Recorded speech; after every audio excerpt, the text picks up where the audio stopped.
Hello, my name is Tejas Malala, and in this video I'll be speaking about what posture one should use while playing the violin in the Indian classical way. This video is broadly divided into three segments. In the first segment, I'll speak about how one should hold the violin up against their body. In the second part, I'll speak about how one should use their left hand while playing the notes. And in the third segment, I'd like to cover information regarding the bow hold that one can use while playing the instrument. The position to hold the violin in Indian classical music is determined by two primary factors. One being the fact that Indian classical music is usually performed sitting down on the floor, the way that I'm doing right now. The other fact is that Indian classical music has a lot of gamaka or a lot of slides. So in order to be able to play those kind of nuances, the left hand must be completely free to play whatever note that one is required to play. So the weight of the violin must be completely spread across the leg and the upper body of the person who's playing it. So the way that you hold the violin is, first you take your right leg and place it slightly to the front, and then we place the scroll of the violin on the leg. Now we have a few options over here.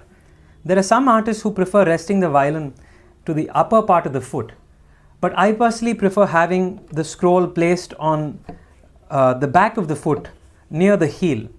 That's a place where I find that the violin is more steady enough for me to play. This is a personal choice, so I'd advise that you should conduct your own experiments and come to your own conclusions. As for where to rest the tailpiece end of the instrument, again, there are a couple of options. There are some artists who like having it very low, somewhere near the chest area. The way that they do it is they wedge the instrument between their foot and their chest. The way that I prefer holding it is much higher up, somewhere near the collarbone. This is a personal preference again. There's no hard and fast rule that one should do it one way or the other. So I'd suggest that based on your considerations of height and comfort, that you should come to your own conclusions.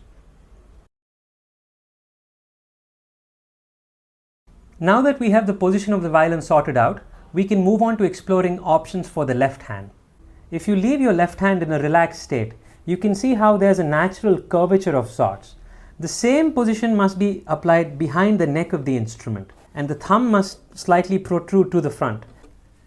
This is the only portion of the hand that comes in contact with the neck, whereas the fingers must come on top of the strings in such a way that this portion does not come in contact with the neck of the instrument.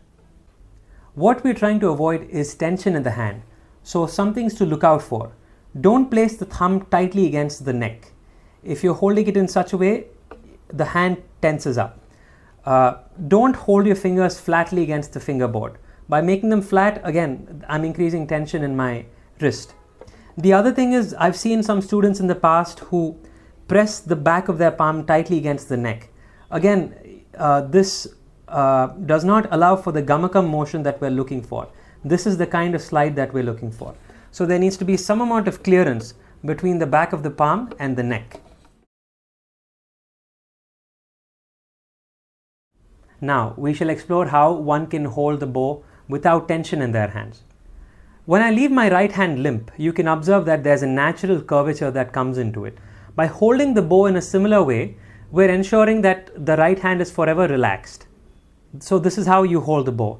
We are going to use the tips of every finger except for the index finger. The index finger is the only finger where the highest joint is going to come in contact with the bow. For the remaining four fingers, we're going to use the tips to hold the bow. The tip of the thumb goes in between the frog and the thumb grip, something like this.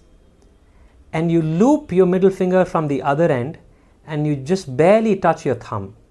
And then the tip of the ring finger goes on top of the frog like this.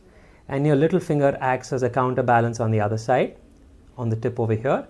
And finally, the first joint of your index finger is placed on the windings like this. So this is the bow hold.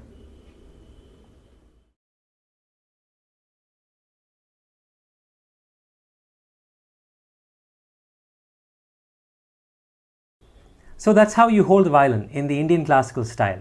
If you have anything to say, please use the comment section below. If you found this video helpful, please press the like button and subscribe to my channel. Thank you.